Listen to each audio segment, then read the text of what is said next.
You're listening to Women's Media Center Live with Robin Morgan.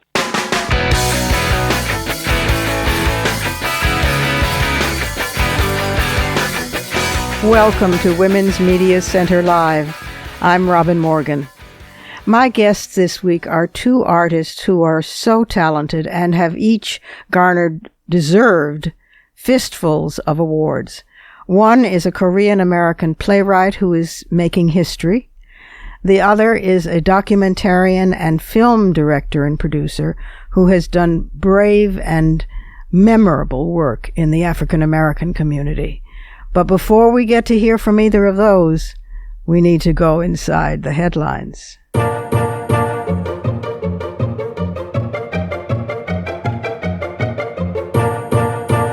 As I write these notes, we still don't know whether in a few hours we'll have a government shutdown or not.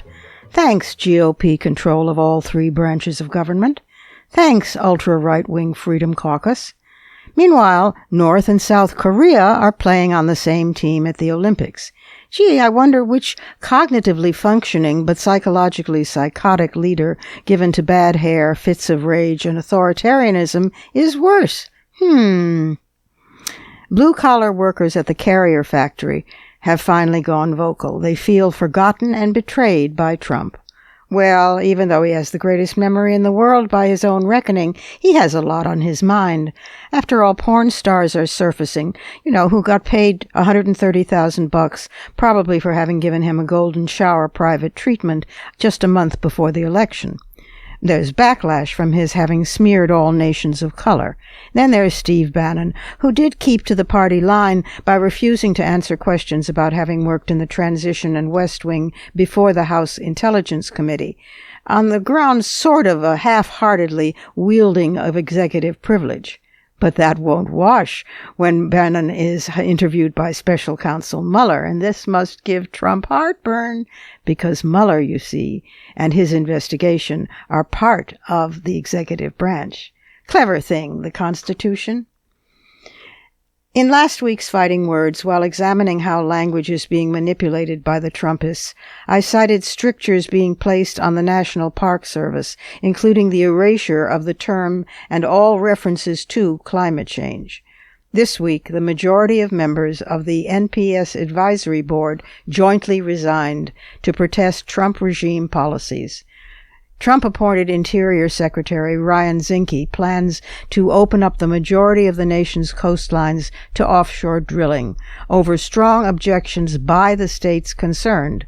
In December, the regime reduced the size of two national monuments in Utah by some 2 million acres, the largest rollback of federal land protection in the nation's history. Zinke has refused to meet with the advisory board during his entire tenure and made no comment about the resignation. In case you didn't already suspect this simply by looking around you, about a quarter of women aged 45 to 64 are caring for an older relative, as is one woman in 7 aged 35 to 44. That's according to the American Time Use Survey.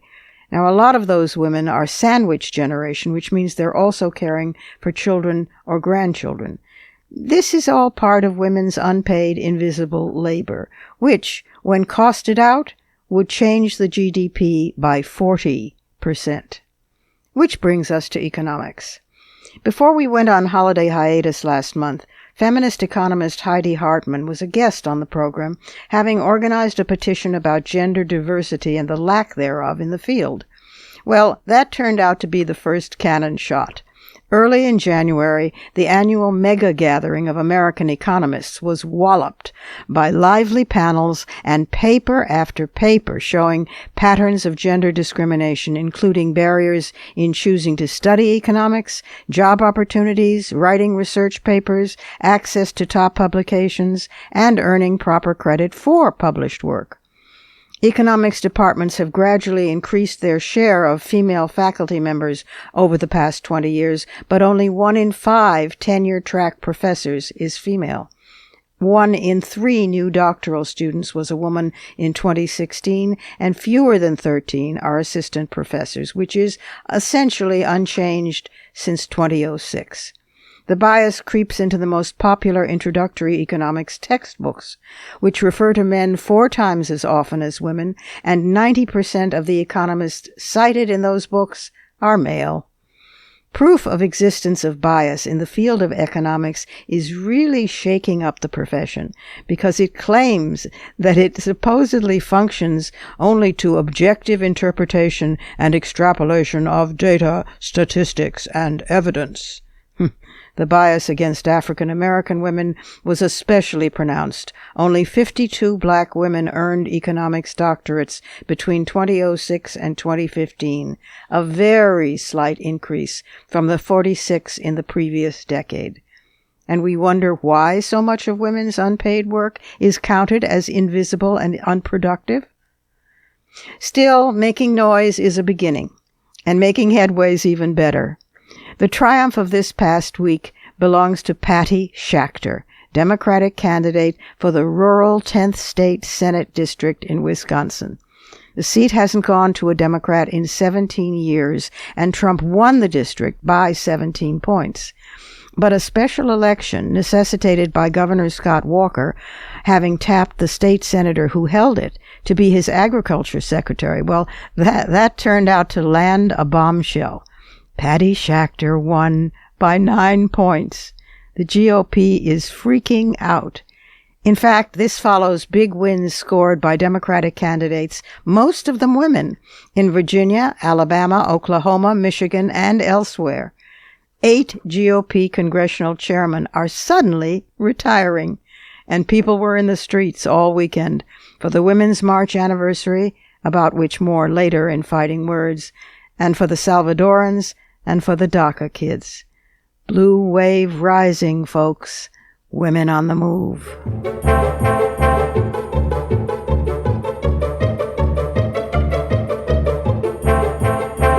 It's time for a short break here at Women's Media Center Live. I'm Robin Morgan, and I'll be right back with the Surrealism Corner, and also with my first guest today, who will be another first later this year, because she will be the first Asian American woman playwright whose work will make it to Broadway. So stick with us. Coming right up.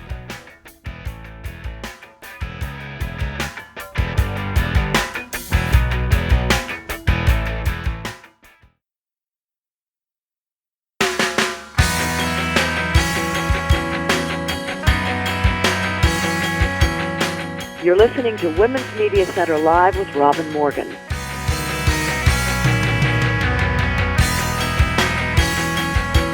Welcome back. Just in time to venture into the Surrealism Corner.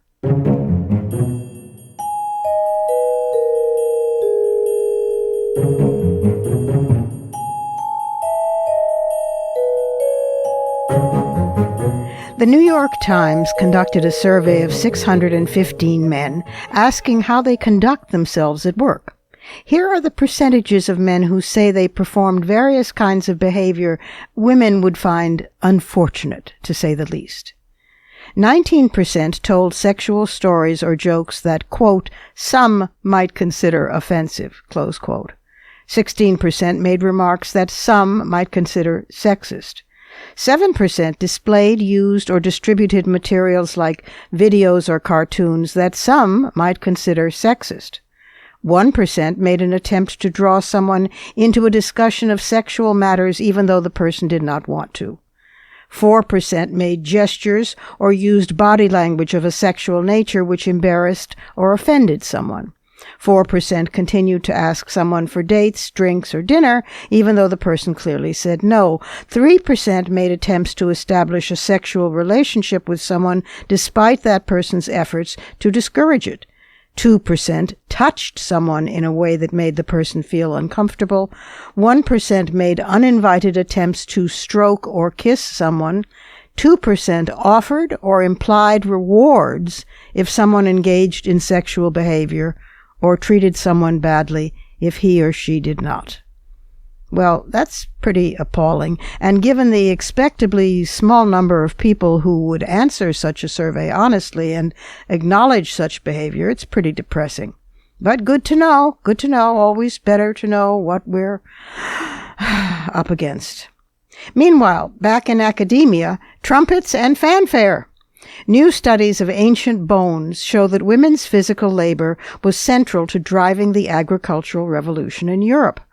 Their upper bodies were stronger than that of today's elite athletes.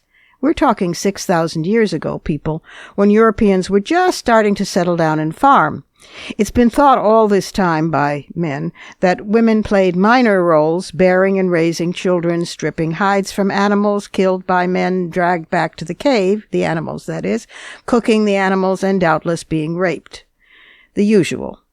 But Alison McIntosh, an archaeologist at the University of Cambridge, has proven otherwise. She says, quote, "We didn't really think these women were just super sedentary all the time, not doing anything, right?" She focused on women and decided to compare their bones to those of women today, including athletes like rowers who work their arms hard for 20 hours a week. Well, these ancient women had arms even stronger, and clearly were doing huge amounts of strenuous labor on farms. She says, "What's great about it is that we're able to highlight this hidden history of women's work across thousands of years that we were really underestimating before." Close quote. Other female anthropologists and archaeologists are also on the case, including Penny Bickell at the University of York, who notes that previous archaeologists, men, used men, as the stand-in for the entire society. Surprise, surprise. Bridget Holt, a biological anthropologist at the University of Massachusetts Amherst, says women were right next to men in the field, hoeing, planting, harvesting, chopping wood, getting water, and all this with small children. They really were ancient working moms. Things have not changed, she adds. Well, not only that, but probably some guy named Ugga Mugga was sexually harassing them on the job as well. But see what happens when women enter previously all-boy fields? Speaking of which, I've known for a while that some oysters turn female when the seas are rough, and when the seas calm down, they turn back male again. Clearly the weaker sex. But now there's another phenomenon, and it's more sad than quirky. Green sea turtles don't develop into males or females due to sex chromosomes. Instead, the temperature outside a turtle egg influences the sex of the growing embryo. And these days, some sea turtle populations are so skewed by climate change and ocean warming that the young reptiles are almost entirely female. That's according to a new report in the journal Current Biology. It won't be long, perhaps within a few decades or maybe as much as a century, until there won't be enough males in the sea turtle populations. Green sea turtles play critical roles in their ecosystems by grazing seagrass beds like cattle at pasture. Their prime nesting grounds are on Australia's east coast along the beaches of Rain Island. The only good news is that turtles don't need a 50-50 ratio males to females, since male turtles mate more frequently than do females. And management strategies are also possible, so the Australian government is working to monitor and protect these animals by shading the beaches and pouring water on the sand of their nesting sites. Good on you, mates. And here's an item that is perhaps the most surreal bitlet ever. Simon Bramall, a prominent British surgeon who became famous in 2010 after successfully transplanting a plane crash victim's liver into a patient, has pled guilty to 2 counts of assault. You're not going to believe what he did. He etched his initials onto the livers of 2 women patients using an argon beam, that's an electrified gas jet used usually to staunch bleeding. He was suspended from his hospital position as consultant surgeon in 2013, and he resigned a year later, only to present a case that has no precedent in criminal law.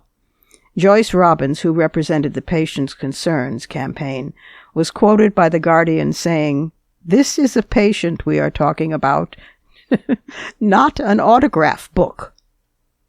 That is about as surreal as it gets.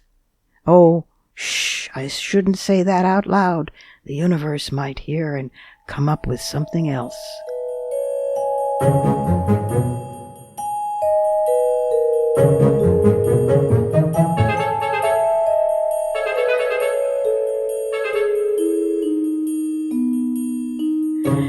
In theater, just as in the rest of life, women and also men of color are definitely at a disadvantage in contrast to pale males. A recent tally at HowlRound, which is a theater industry website, documented the staggering lead men have over women as designers, directors, and artistic directors in American regional theaters, and men dominate in every area except costume design, where women traditionally hold sway. What do you know? So imagine, excuse me, how unusual and special it is to be the first Asian American woman playwright whose work will get to Broadway. Well, my next guest, Young Jean Lee, is that person. She's a playwright, director, filmmaker, and songwriter. She's multi-talented, the artistic director of Young Jean Lee's Theater Company, a nonprofit company dedicated to producing her work. She's been called the most adventurous downtown playwright of her generation by Charles Isherwood in the New York Times. Her plays have been presented in New York City at the Public Theater, the Baryshnikov Arts Center, Lincoln Center Theater, Joe's Pub, Soho Repertory, and The Kitchen. And her work has been in venues all around the world: Paris, Vienna, Brighton, Hamburg, and all over the United States. She has a film, Here Come the Girls. She has a band, Future Wife. She's the recipient of a Guggenheim Fellowship, 2 Obie Awards, a prize in literature from the American Academy of Arts and Letters, a National Endowment for the Arts grant, and numerous others. And she is very special and joyful and talented. Here is Young Jean Lee.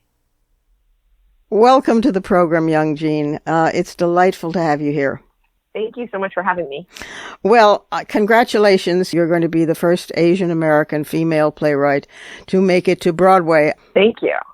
And the play is, you have these wonderful titles for things. The play is Straight White Men. And you, of course, you wrote it. It was I want to start by talking about the presence of women in this production, because it's a production by the Second Stage, if I'm not wrong, and that's Carol Rothman, the director of the Second Stage, who's made a priority of disenfranchised talent that doesn't get aired on Broadway because of, well, you could say straight white men.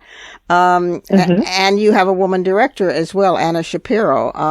So bravissima on all fronts. I take it that was intentional. Yes, definitely. Yeah. Why is it that identity politics, of which you have been both accused of and praised for, is something that only happens to people other than straight white men who apparently are the generic, or need I ask? Well, for many years, straight white men, they were the one group who were exempt, from having to be labeled. They were just the default human, and then everybody else had a label and stereotypes that went along with it. And I think that with this increased focus on identity politics, straight white men for the first time in history really are experiencing what it's like to have a label and to have, negative stereotypes associated with that label. And, understandably, they don't like it. Like nobody likes it. And so they're reacting in the way that most people react in those situations. Right. So it's an interesting moment in history. What most interests me about your work is that it is so incredibly compassionate, not mushy, not sentimental, ever. But the play that's coming to Broadway, from everything I've read about it, and I have not seen earlier productions of it, is extremely compassionate, and looks at what their predicament is, which a lot of women and men of color as well, are just not willing to do after centuries of pent-up rage, e.g. the Me Too moment. But the compassion and the wit, and it's not that you cut any corners or, trim any sails. I mean, you're pretty clear about what's gone wrong in terms of sexism and racism, but it's that balance, and there's a tone of humorous compassion that is just priceless. when I'm writing a play, I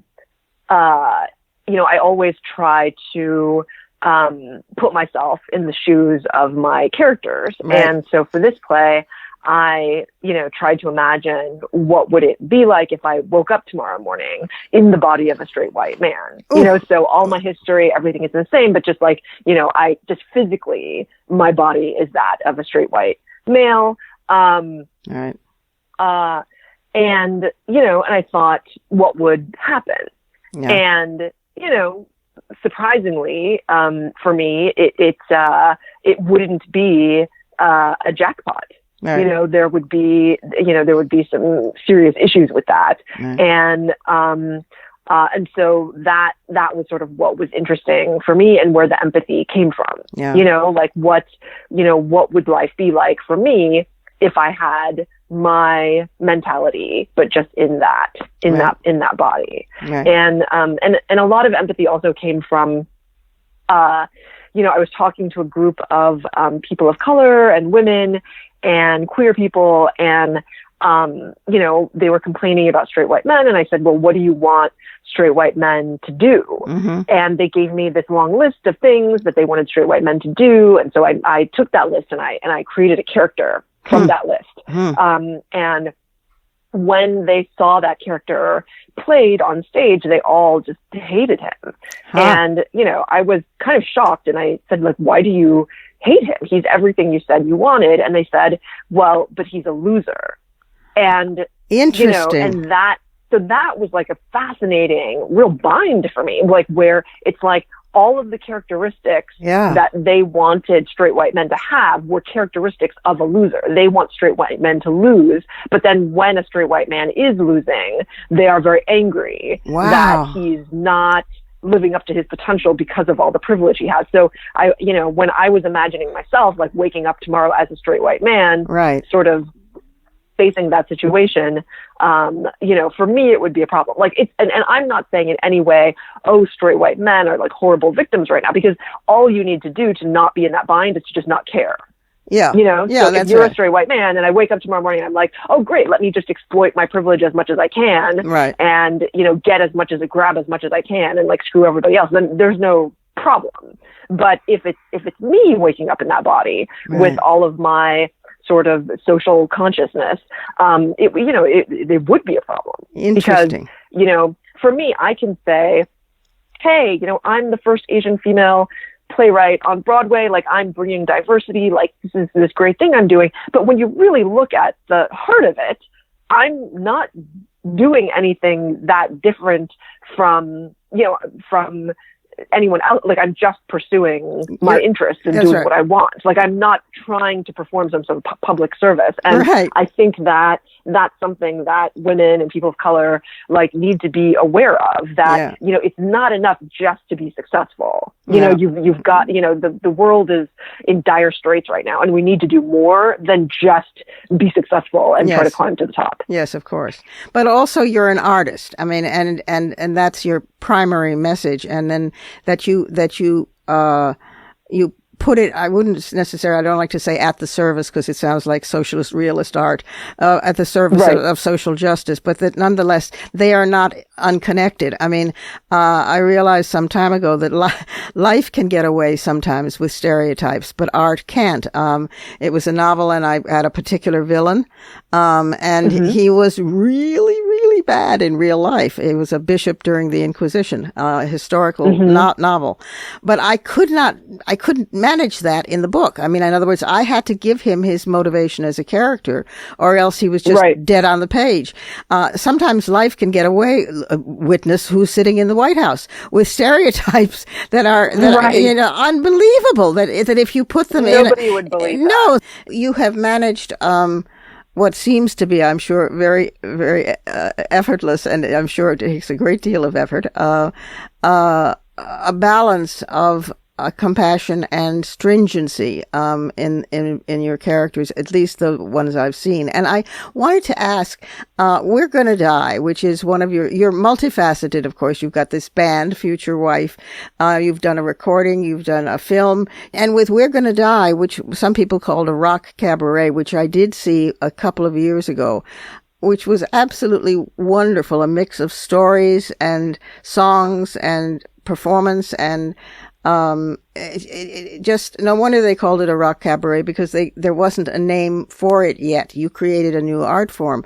But at the end, with this wonderful song, We're All Gonna Die, the audience joins. It's a sing-along, and people are clapping and singing joyfully, with joy, We're All Gonna Die. And I thought, this woman is fantastic. And then later on, I read that your parents, not you, but your parents you had an evangelical upbringing, and I wondered if somehow you came away with the affirmative, joyful part of that without all the prescriptive stuff.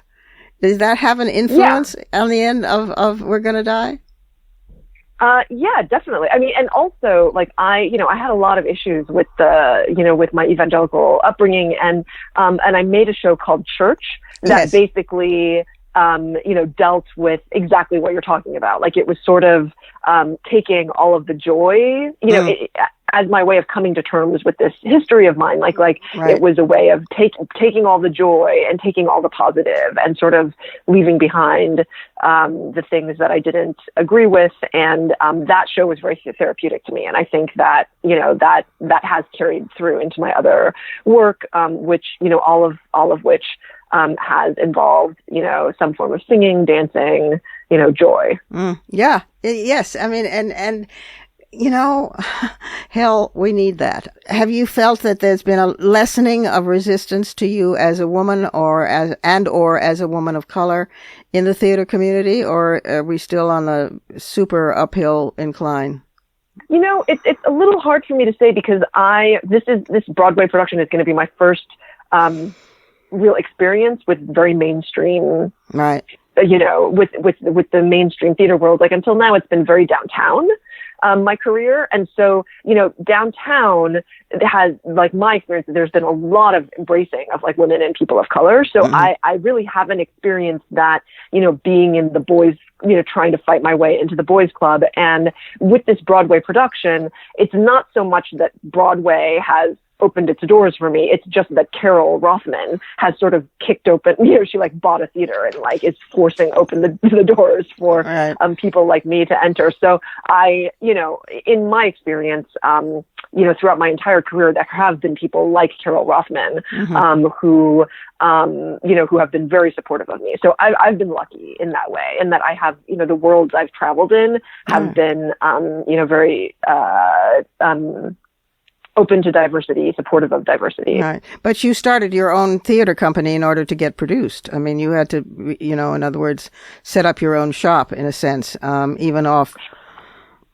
Oh, that wasn't because I couldn't get produced. I set up my own theater company because I wanted to do international touring. And the only way you can do international touring is, I mean, maybe there's another way to do it, but the easiest way is just to have your own 501c3 and you have your own infrastructure, and then you can just own your own shows and take them all over the world and make money from them. So that was more of was less of a necessity and more just of a, business decision. I see.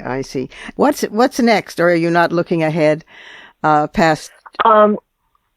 Well, I have a second play coming up on Broadway in 2019, and way to go! Is a commission. Yeah, so this is a commission from Second Stage. So they're producing Straight White Men, and then they're producing like another new play that I'm writing. And this play is dealing with class in America, and so that's what I've been developing. That's what I'm working on right now. Wow. Oh, and I made a show called Untitled Feminist Show that it was a show that didn't have any words in it. It was all movement, and so I spent years trying to figure out how to write a script for that show so that other people could direct it. Yeah. When it has no words, and I finally figured out how to do it, and so that script is written, and that is going to be published. I think that's going to be published alongside Straight White Men in the same volume. So I'm really excited about that. And that's called Untitled Feminist. Untitled Feminist Show. Untitled Feminist Show. Wow. This is fantastic. Well, brava. Congratulations. I'm so glad you exist. Thank you for the work that you do that I have seen. I can't wait to see Straight White Men, and to read Untitled Feminist and everything that you do, because I've now become an unadulterated fan. So thanks a lot, young Jean, and come back and talk to us once the 2018 play, once Straight White Men is on Broadway, and we'll see how it feels to be who you are then. But I would absolutely love to. In the meanwhile, really a hearty congratulations, and yay for women coming together to support women who do just brilliant work, of whom you are decidedly one. Thanks again for being with us. Thank you so much. Time for another quick break here at Women's Media Center Live. I'm Robin Morgan. And up next is a talk with a brilliant prize-winning young film director, screenwriter, and producer. Her latest documentary is very important. She ventured into the realm where the right-wing anti-abortion forces are trying to make deep inroads in the Black community. That's coming right up.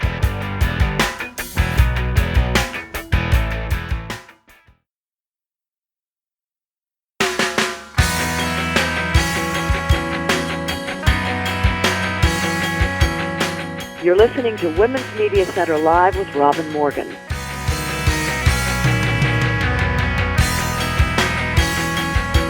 And we're back again. Yoruba Richen, born in 1972, has won lots of awards for her brilliant work. Certainly for her film The New Black, that was in 2013, and her film Promised Land received a Diverse Voices Co-Production Fund Award from the Corporation for Public Broadcasting and was broadcast on PBS. In 2007, she won a Fulbright in filmmaking and traveled to Brazil, where she began production on Sisters of the Good Death, a documentary about the oldest African women's association in the Americas and the annual festival they hold celebrating the end of slavery. And she won a Clio Award for her short film about the Grammy-nominated singer Andra Day, and she's received numerous other honors from the Sundance Fund, Chicken and Egg Pictures, Tribeca Film Institute, and she was a featured TED speaker and a Guggenheim Fellow. Her new film is called Anti-Abortion Crusaders, Inside the African American Abortion Battle, and we're going to talk about that today. Yoruba, welcome to the program. It's very good to have you here. It's great to be here. Thank you for having me. You have had an extremely distinguished career, and you're still very young, as a film director, a screenwriter, and a producer with lots of awards that I've just mentioned in the intro. And now there's this new film which was released last December, Anti-Abortion Crusaders, Inside the African American Abortion Battled. You have really waded into the thick of it. This is a very, very important subject, created in partnership with PBS Frontline and the Investigative Fund at the Nation Institute. But it's your baby, and I do not mean that facetiously. Tell us about the film and how it came to be. Sure. I actually started looking into this topic, to this issue, a couple of years ago when I was working on another short piece about reproductive justice, reproductive rights. Right. And I was in actually Indiana, and I went to a few anti-abortion protests at the local Planned Parenthood, and I started to see, I saw these signs that were singling out Margaret Sanger as racist, right, and abortion as Black genocide. And I, was obviously, it caught my attention, and I was reminded when I saw those signs of a campaign a few years even previous to that, where billboards started popping up across the country targeting Black, anti-abortion billboards targeting Black women, right, and calling women's wombs the unsafest place for a Black baby. So I started looking into, I had remembered that campaign when I saw these signs a few years ago. And then I started researching and looking into what this movement was about and where, and how it was sort of proliferating. And what got me very interested in it is that the sort of beliefs that all these people, have has actually started to pop into mainstream conversation and political conversation. Wow. And so I really wanted to, in the film, look at sort of the origins of this and how this movement was, gaining more influence, especially as the attack on abortion rights, it just continues. Right. It's also, of course, not the first time this has happened. I'm old enough to be a 70s activist when I was a very young one.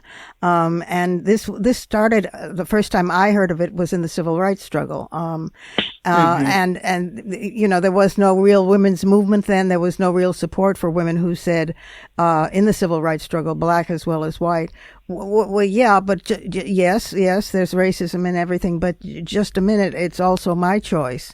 Right. And meanwhile, of course, there's always been on the white side of things, the eugenics argument and the preserve the white purity of the white race. So you got guys on both sides using race and racism to determine what it is women should do with their own bodies. Not that there isn't a seed of truth in, it's a very complex thing. So, of course. So you took it head on. Yep.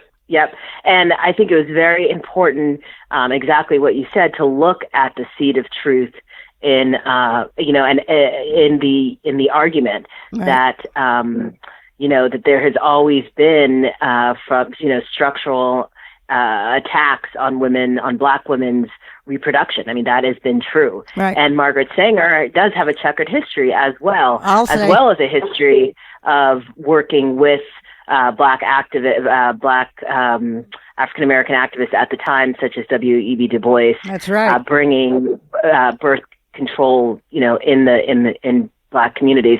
And one person, I remember, one thing that really crystallized it for me too, with Margaret Sanger, I had somebody who I was interviewing, they said, you know what, Margaret Sanger totally has a checkered history and totally, that's very true, but most white people at that time in the 1920s had those views. That wasn't out of the mainstream for white people. Yes. So, you really have to look at the context. Mm-hmm. Yeah, in context. It's amazing because it's such a patriarchal pattern too, because I didn't know and learned a while ago that the first legislation that the Nazis passed in Germany was anti-abortion legislation. I had never known that, but it was specifically anti-abortion legislation for, quote, Aryan women.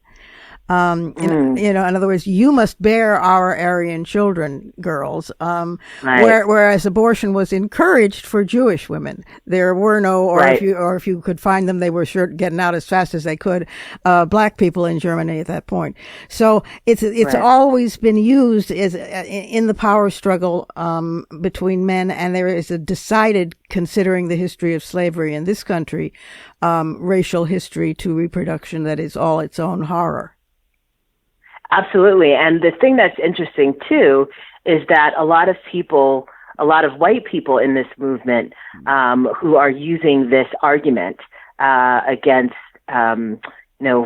abortion, that Black people are killing are committing genocide in their own community, also, are against the things that could actually work and help, support a child who is living, a Black child and children in general who need services like healthcare and education and all those kinds of things that people need when, as they grow up from babies to adults. Once they're born, once they're born, Exactly. they don't give a damn about them. I mean, the children in Flint, they suddenly don't give a damn, That's right. So you can look at that same sort of strategic, that strategy that's happening right now. Of course. When you look at those Of course. issues.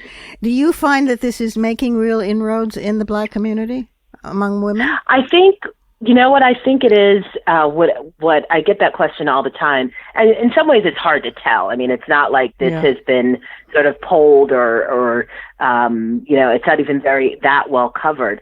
What I think is making inroads is it's actually in the white anti-abortion movement community. That actually is where and that includes up until politicians.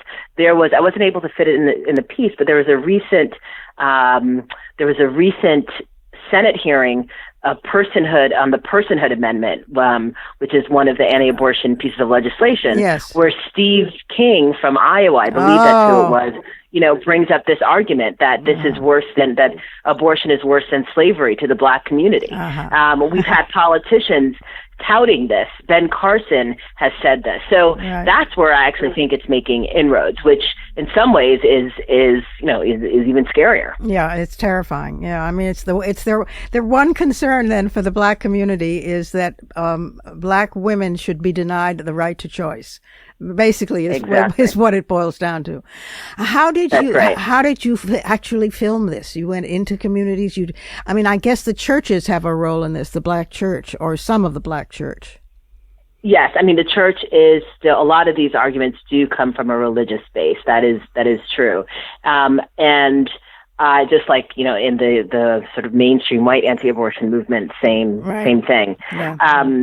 So I started looking at who were the leaders of these groups, of these Black anti-abortion groups. And what you find online is that there is a network really all around the country. And actually the internet, I think, has made it, has allowed these groups to sort of connect and to give them a larger platform than in the past. Yeah. So I really looked at who were the voices that were most active on this issue, and connected with them. And Reverend Clenard Childress was the first person, and he is one of the main characters in the film. And so I really started to follow some of the work that he was doing, and that's how I started. And he also introduced me to other people who were working on this issue.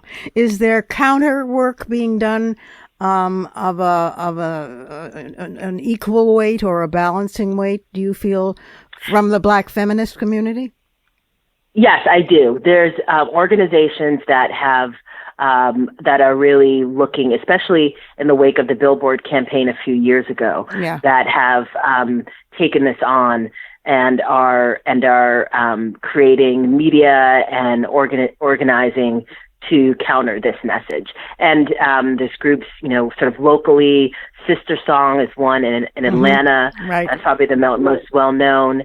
And then as well, Planned Parenthood, which I would say in the past hasn't been so great about, about this issue and about including women of color in and countering the Margaret Sanger argument, has also taken this on now in a way that it hasn't before too. Good. So I do think there is a counter voice. There are counter voices, and I try to include that in the film as well. I bet it. Yeah, it's a very thorny subject, but it's an absolutely crucial one. The film is obtainable. How, Yoruba? I mean, if people want to show it in their churches, in their community centers, in their schools. Definitely. So you can watch the film on the Frontline website, which I'm sure you'll link to in this interview, and then they can also contact me as well, and I can give you my Gmail, my email information. Contact me directly if they would like to show the film. Too, that would be great. That's part of the reason why I made the film.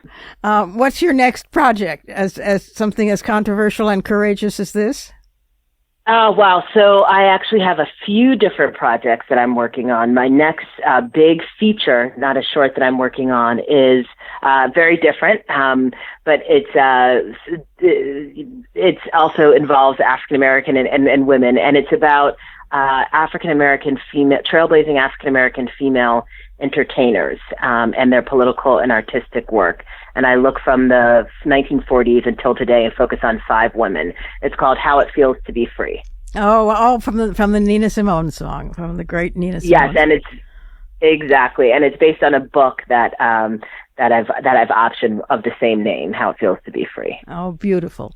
Well, thank you for the work that you do and continue to do, and thank you for Anti-Abortion Crusaders Inside the African American Abortion Battle, which everybody should see and get other people to see, so that we can know what to do with it and be of support to Black women who want to control their own reproductive justice and rights. Thank you, Yoruba, and continue the great work. Thank you so much, Robin. Time for one more break here at Women's Media Center Live. I'm Robin Morgan, and I'll be right back with those fighting words.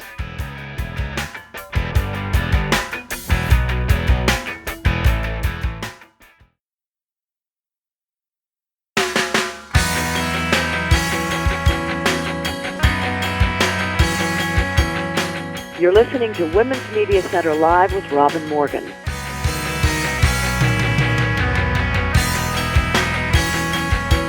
And we're back again with some fighting words.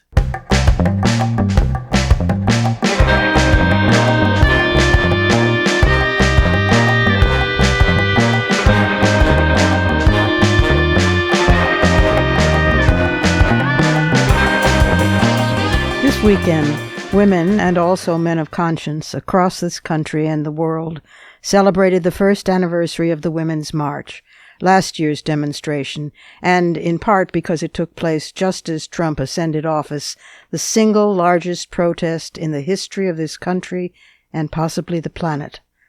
But last Tuesday, a front-page article in the New York Times by Farah Stockman reported fractures in the Women's March action plans.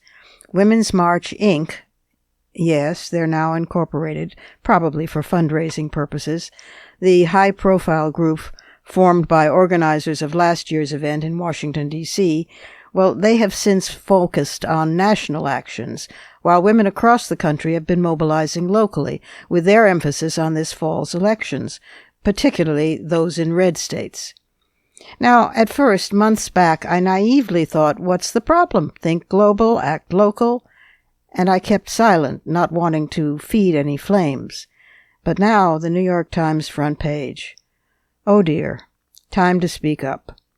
Well, I admit to having wished the Women's March, Inc. hadn't spent time and energy on yet another national conference, and I admit my teeth ground when they invited Sanders, but not Hillary, to be a major speaker.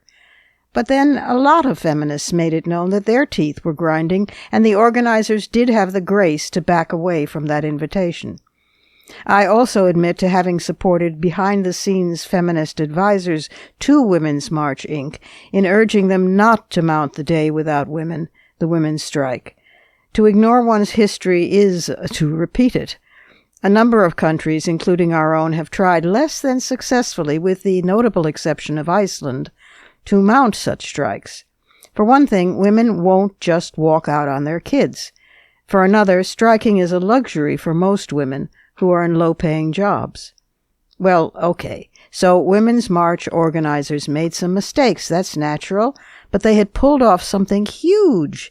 So then they basked for a little, being honored on magazine covers and by women's groups, and they got some flack for that. And then they felt wounded by the flack, considering that they had been working until their eyeballs bled.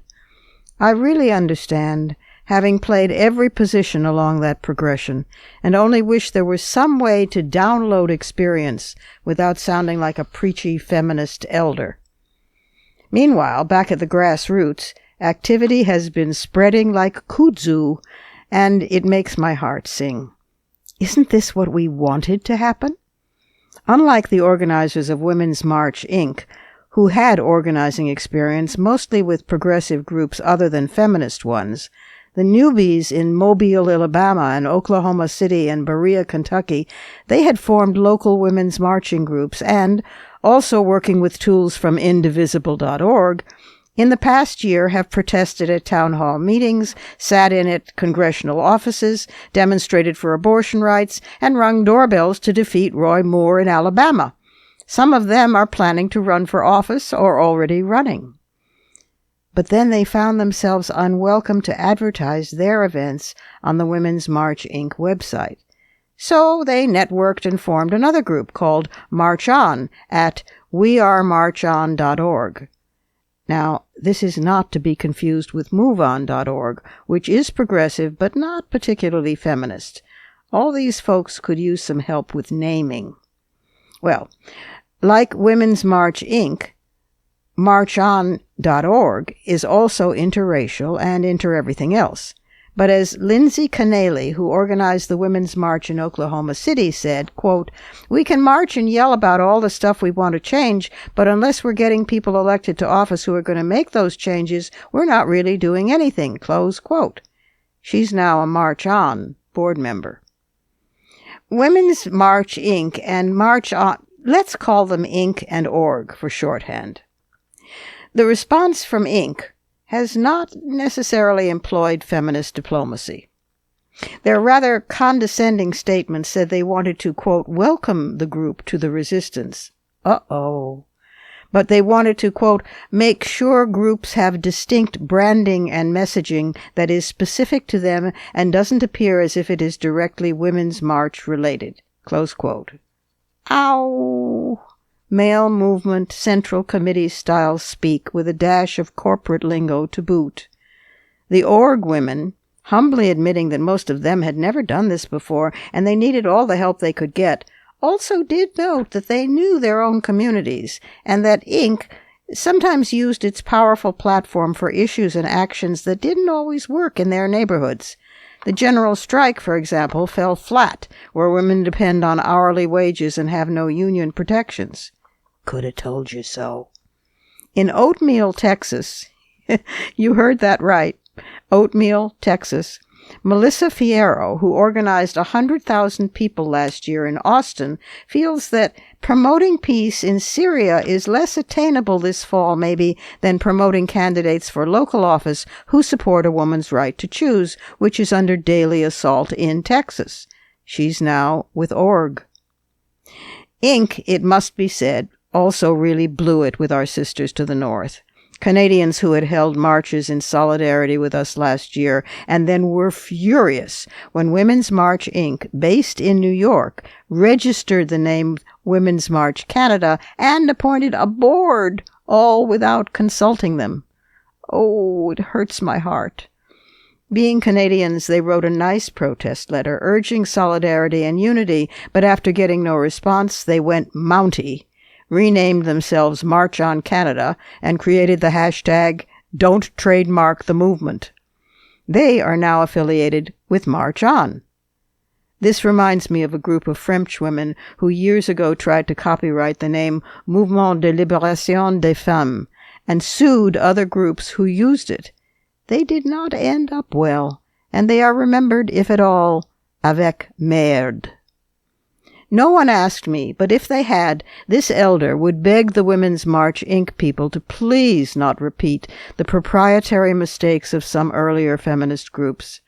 In 1968, certain activists were appalled that hundreds of excited women showed up at small group meetings after the first Miss America pageant protest made big news, because they didn't yet have plans to tell those women what to do.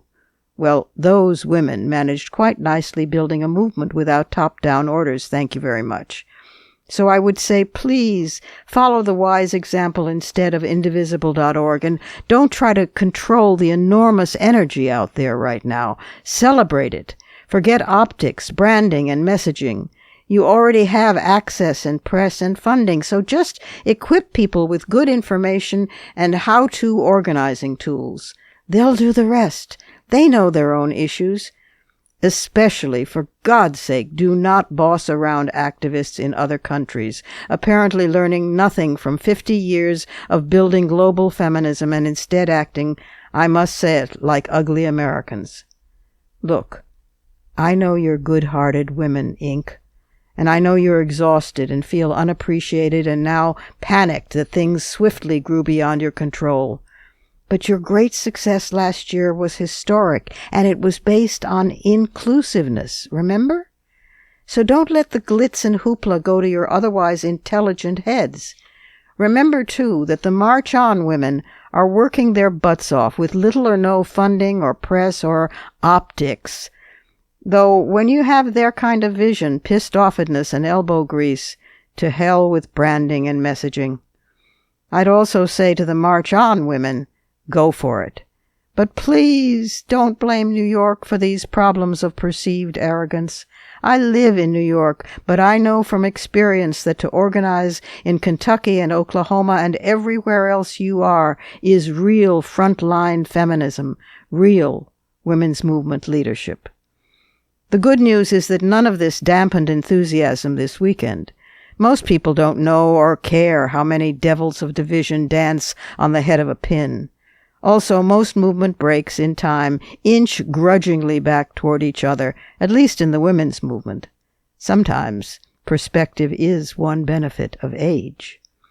For the unaffiliated and ecumenical, remember both links, womensmarch.com and wearemarchon.org. Or start your own. We have life and death serious work to do. This time, women are leading the revolution, so we damned well have to do a better job than the guys ever did. Personally, I confess I deeply sympathize with my New York sisters, but my money's on the women of Oatmeal, Texas. Those are my fighting words. Add yours on Twitter and remember to tag us at WMC Live and use the hashtag Fighting Words.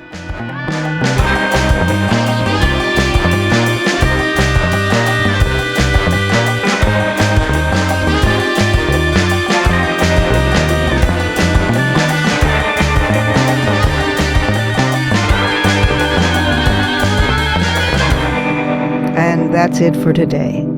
This program is syndicated, but if you can't find the broadcast on a radio station in your area, you can always visit us at WMCLive.com for the show, plus the archive of all our previous episodes, and at iTunes, where you can stream, download, and subscribe to the show's podcast. Also, be sure to find WMC Live on Facebook and Twitter, and you can check out my website and blog at robinmorgan.net and find me on Facebook and Twitter, too. Portions of this program were taped earlier. Opinions expressed here do not necessarily represent the WMC. Here's the family for Women's Media Center Live. WMC President and Executive Producer of this program, Julie Burton, and our founding and sustaining sponsor, Regina K. Scully. I'm Robin Morgan, your producer and host. Thank you for being with us, and don't forget to join us next week right here on Women's Media Center Live.